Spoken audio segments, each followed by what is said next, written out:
Então, salve mais uma vez, meus queridos irmãos. Vamos a mais um evangelho. Ainda continuando no capítulo Cristo Consolador, o Consolador Prometido.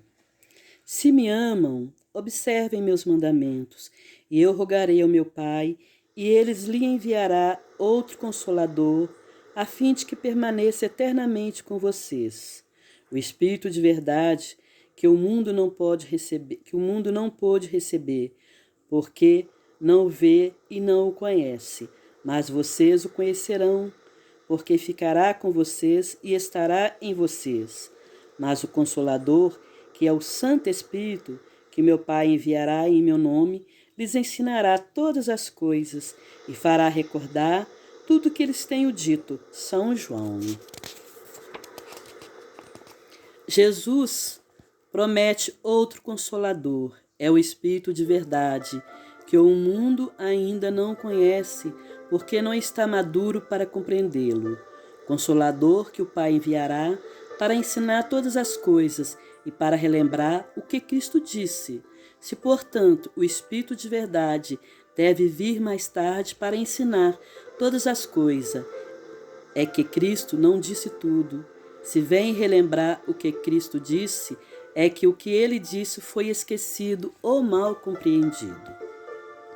O Espiritismo vem no tempo predito para cumprir a promessa de Cristo.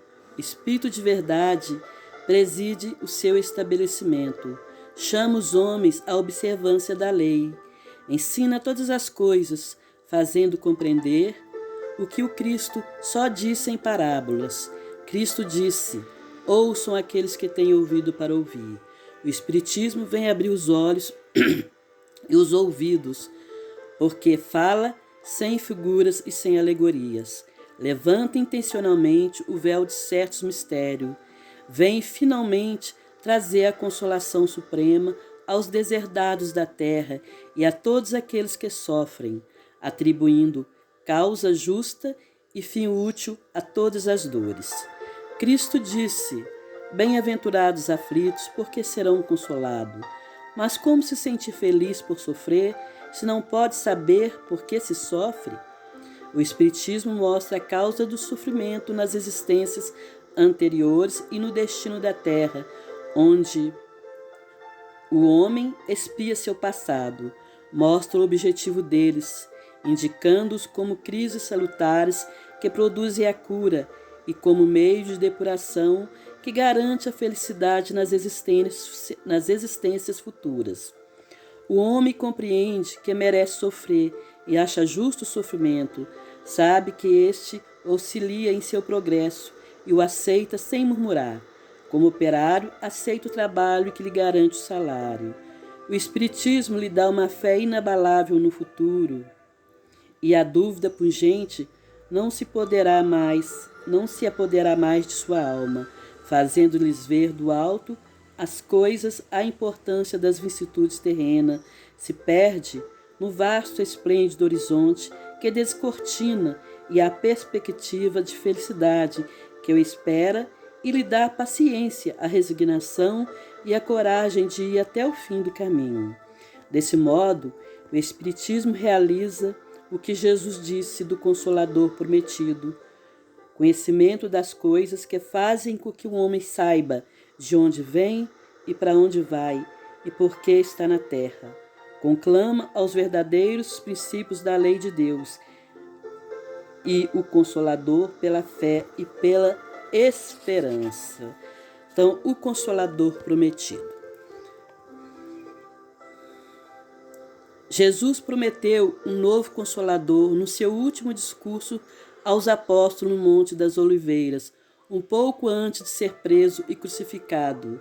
Nessa promessa, o Mestre Maior nos informa que esse Consolador prometido irá fazer no futuro em relação à doutrina cristã, que relembrará tudo o que ele tinha dito.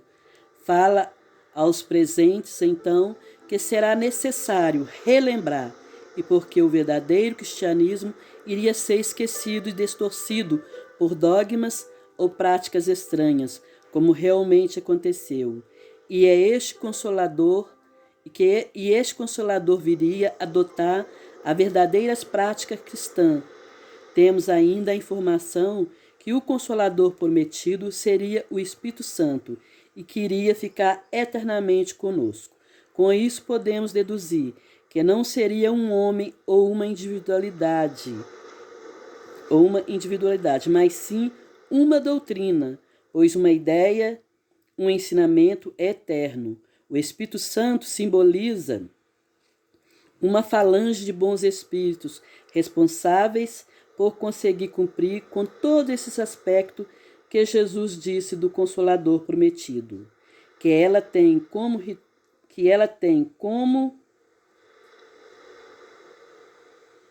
ou seja, um código de renovação moral que deve a verdadeira religião do confinamento do íntimo do ser. No templo, meus irmãos, transportando do templo para a prática da reforma íntima do ser. Desculpem, viu? Então, Jesus já tinha prometido aos apóstolos, né? Lá, quando estava no Monte das Oliveiras, que ele ia enviar o Consolador prometido. Então, para nós espíritas, o Consolador prometido é esse livro dos Espíritos, né? O Espírito, o Evangelho segundo o Espiritismo. Segundo os irmãos, o Evangelho segundo o Espiritismo era para vir para a Igreja Católica. Mas só que a Igreja Católica desviou tanto do cristianismo, né? Como Jesus falou, que as suas palavras seriam mal compreendidas, muitos iam mudar, né? Então, muitas pessoas tentaram mudar de acordo com seus interesses, mas Jesus mandou o Consolador prometido através de Hippolyte Léon Denisart Rivail, né? Um francês que nasceu lá na França, ele que escreveu, né? Com o Espírito Zafiro, que era o espírito protetor do Allan Kardec, né? Então, o Hippolyte Léon Denisart, ele era o Allan Kardec, né? Que ele adquiriu esse nome Allan Kardec, porque em uma outra vida no passado ele tinha se chamado Allan Kardec. Então, o nome dele quando estava na França era o Hippolyte Léon Denisart Rivail, acho que isso mesmo. Então, ele escreveu o Evangelho segundo o Espiritismo, né? Então, o Evangelho era para ter vindo para a Igreja Católica, mas a Igreja Católica, em nome de Jesus, fez guerra. E Jesus não queria que ninguém matasse e guerreasse em seu nome. Então, a Igreja Católica fez aquela guerra, né? Levou muita gente à morte, invadindo um outro país por causa de um pedaço de terreno onde teria sido enterrado o corpo de Cristo.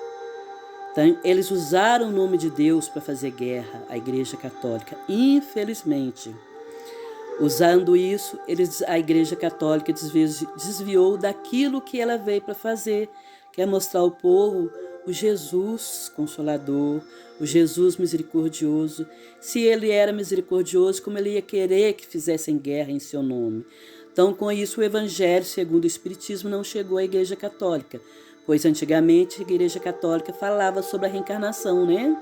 Como eu já disse antes, a Igreja Católica antes, acho que em 535 por aí, ainda falava sobre a reencarnação. Mas muita coisa aconteceu, né? Aí foi proibido. Isso está até explicado num outro vídeo meu. Então, meus irmãos, o Evangelho segundo o Espiritismo veio lá na França, né? Veio primeiro o Livro dos Espíritos, depois o Evangelho segundo o Espiritismo. Então, o Evangelho segundo o Espiritismo vem reviver aquilo tudo que Jesus nos ensinou, que naquele tempo nós, seres humanos, não estávamos ainda tão preparados para compreender, né? Então, ele veio trazer o Evangelho segundo o Espiritismo. Então, ele é o Consolador prometido, que Jesus nos prometeu, que ele veio através de muitos Espíritos de luz. Porque o Espírito Santo é uma coisa que foi criada para aqueles que mudaram muita coisa que Jesus falou. Jesus não falou que era Deus. Ele falou que o Pai era Deus e ele era o Filho. Então, esqueci o nome do homem, Constantino, eu esqueci o nome do homem. Ele fez regras para a Igreja Católica.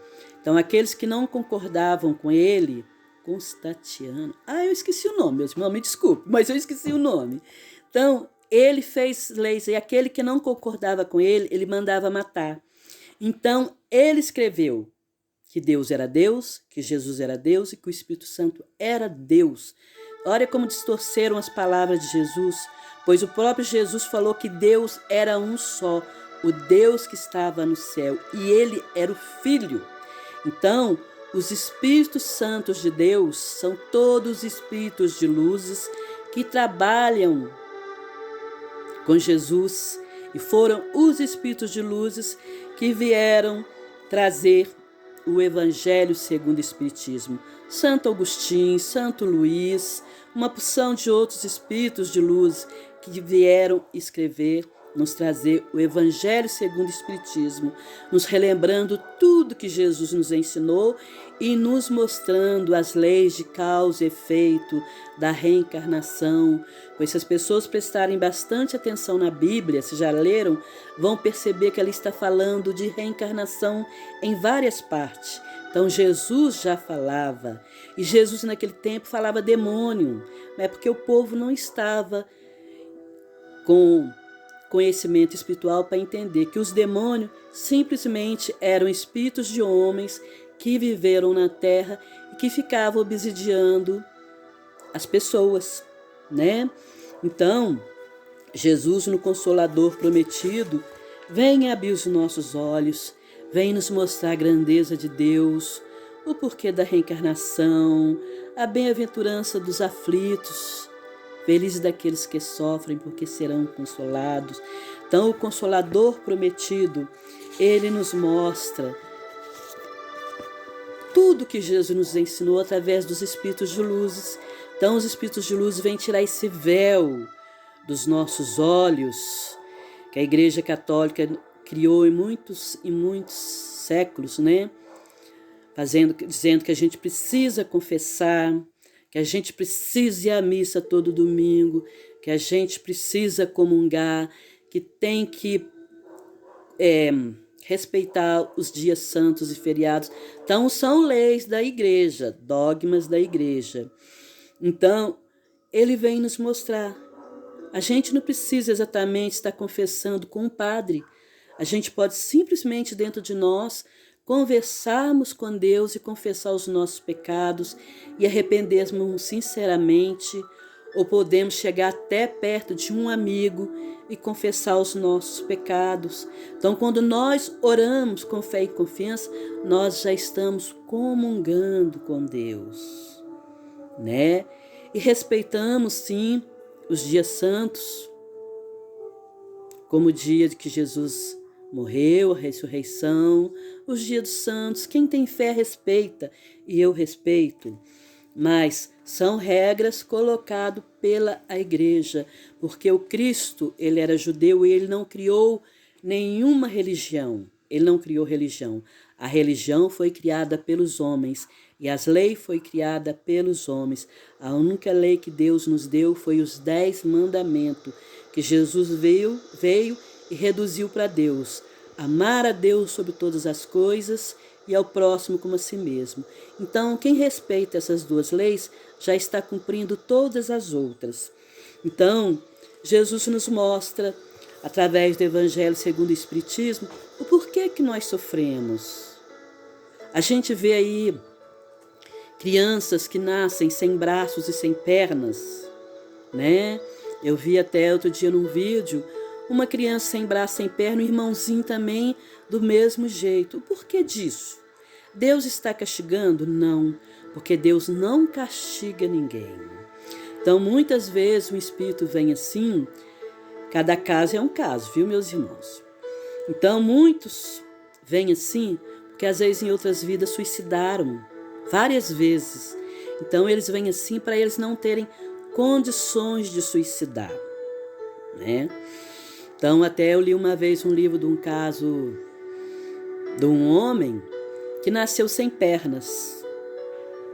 Aí ele não ficava insatisfeito, xingava, brigava. Ele já veio sem pernas justamente para ele não cometer o suicídio, mas com os braços ele deu um jeito de se preparar para suicidar de novo. O que aconteceu? Já que ele estava tentando suicídio, ele perdeu os 2 braços, porque assim ele não ia ter mais condições sequer de tentar. Então nada acontece por acaso, né? Então não é Deus que está castigando esses irmãos, é o próprio Espírito que está colhendo o resultado daquilo que ele plantou em outras vidas, né? Então, a gente vê também muitos anõezinhos, né? Então, a pessoa que nasce anã é porque em muitas vidas também suicidou pulando assim de cabeça e bateram muitas vezes a cabeça no chão. Então, o corpo perispiritual dela foi achatando, por isso a pessoa fez isso muitas vezes. Aí o que acontece? Ele nasce num corpo pequenino de anão.